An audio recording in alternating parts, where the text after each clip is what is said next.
It's been 50 years since that speech. Where are we today? Has anything really changed? We've got a powerhouse panel of people who have walked the walk when it comes to race in America. Adding to our panel, Tanya Lewis Lee is a children's book author and a movie producer, and she just finished a movie about a family who traveled to Birmingham right around the time of the fatal church bombing of 1963.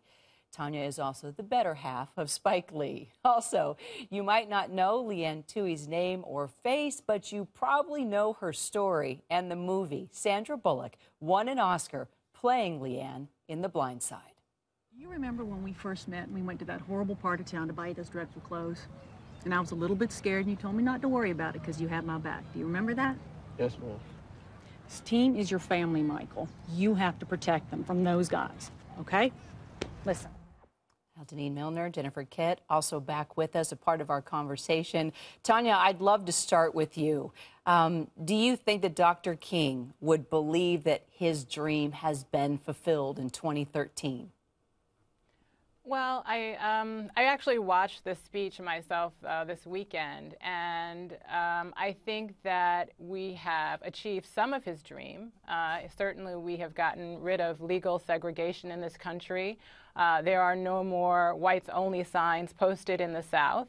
However, there are issues that we're still grappling with. When you look at the disparity in our health, the health of African Americans in this country, when you look at the economic disparity in this country, when you look at the education gap in this country, and when you look at violence against African Americans, and especially I live in New York City, when we're talking about stop and frisk and those issues, we still have a ways to go. So I would say that MLK would be pleased to say that we've made some progress, but I would say that he would argue that we've got a long way to go still. Tanya brought up a good point, and I think this is the perfect time to bring up this visual. This professor at the University of Virginia took a bunch of census info and organized it by race, okay? And the division is so clear when you look at this map. This is St. Louis, okay? And all the blue represents white people. All the green, black people. Now take a look at the map of Atlanta and where black people, white people live. And then Detroit, same thing. Wow. Isn't that incredible? It's like we all have this mindset, oh, we want to be one, we want to be unified. But when it comes down to it, and Tanya touched on it, there's a lot more at stake here. Education, politics, policies, healthcare, right? Absolutely. I think one of the problems is it isn't incredible. I don't think anybody's surprised to see that, and I think that's one of the problems with maybe not coming far enough at this point. I heard Dr. King's lawyer make a comment earlier about how as long as white families are moving away when black families move in, the dream is still unfulfilled. And I thought that was so powerful because a lot of us, we see a trend like that and we say, well, that's not surprising to me. But it should be surprising to us, and I think that's still a ways we have to go. I think Tanya hit it right on the head. Black people have come further, but there's still a disparity issue that hasn't necessarily been resolved. Perfect time to bring in Leanne, because Leanne, The Blind Side is all about this wealthy white family that brings in, you know, the black kid that had no home, no money, and look what you provided for him. But can we all sit here and say we want the day that that doesn't have to happen, where the white family doesn't have to bring in the black kid, Leanne? You know, we don't ever look at it as white and black in our family. We look at it as someone that has a need. And I think that's what we have to realize, is that we have to stop categorizing it as the blacks and the whites and quit talking about the maps and the pinpoints on them, and let's talk about solutions and answers. I mean, I say that every day, every show I'm on, I say we have cures. We're working on cures for cancer. We're working on cures for all these diseases, and we have to work on a cure for stupid, because there are stupid people out there. And we have to make them realize that families don't have to match. You can love someone that doesn't look like you, but what are the answers? You can throw up as much data and demographics and pinpoints and PowerPoint presentations, and we know what it is. There's a problem, but what's the answer to the problem? Jennifer? We have to have solutions.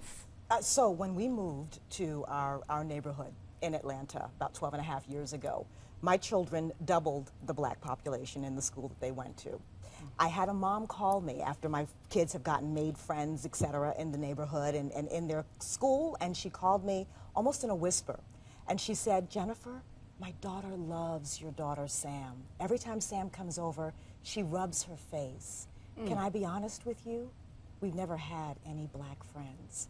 And I think until we get to the point in which we're breaking bread, in which we can see that I dress like you, I talk like you, I walk like you, black skin doesn't rub off, I'm the same. I was really amazed that in that time, and I'm not that old and my daughter's not that old, there are people still in this country that do not have a melting pot in their own closet of friendships. If you pull open your closet and you don't see Asian or you don't see Japanese or you don't see white or you don't see black in your inner circle, that, to me, is when Martin Luther King's dream will actually come alive. So that I know that you're not different than I am, that we are absolutely the same underneath the color of our skin. I see color because I love color. We're a melting pot here in America. But people do not take the time to really get to know someone from another race. We're going to continue to break bread, maybe a little red wine this half hour. Amen, that's right.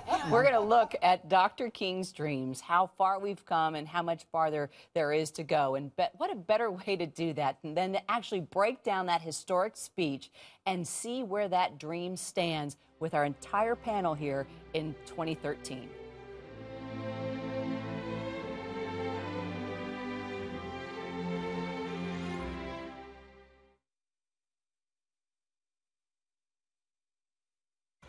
Well, this entire half hour, we are looking at 50 years later. Have we reached the dream that Martin Luther King Jr. envisioned? Makes you wonder when something as simple as a commercial for a box of cereal ignites a racial firestorm. Mom. Yes, honey? Dad told me that Cheerios is good for your heart. Is that true? Says here that Cheerios has whole grain oats that can help remove some cholesterol, and that's heart healthy.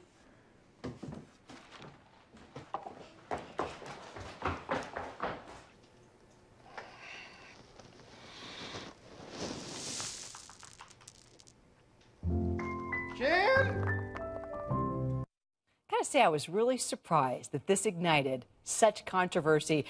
I know, it's like, what? Michael, when do kids become aware of race and racism, in your opinion? Oh, I think it happens when they're 7, 8, 9 years old, and they're sort of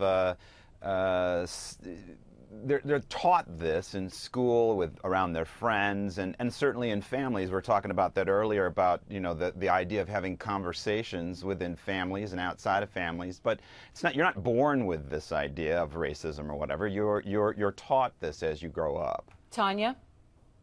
Yeah, I do. I think people even learn to see difference even at an earlier stage. I think that often as parents we carry our own baggage and pass that on to our children. We're afraid to talk about difference and sameness, so that when a child notices a child of a different color and they say, oh, look, their skin's a different color, we might say, shh, don't say that, as opposed to saying, oh, yes, look at how beautiful what beautiful brown skin they have. And I think, that commercial surprised me because it was such a beautiful moment.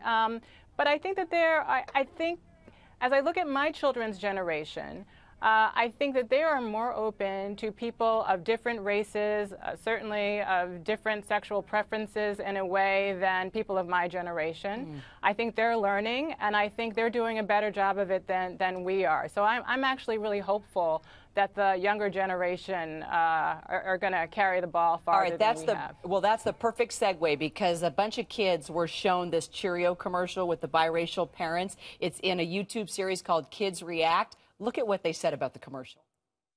My brain doesn't wrap around the idea of, it's duh. Because they think that their own race is better, even though it's the same. I thought Martin Luther King, spoke against this and fixed this already. Unfortunately, it's still not over from, the past.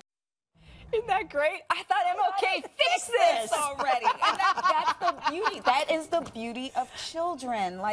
We are the ones who teach that to them, and it's okay for them to notice color. It's okay to talk about it. Absolutely. Really, it is. I promise. Amen. Our conversation continues. Stay with us here on Raising America on HLN.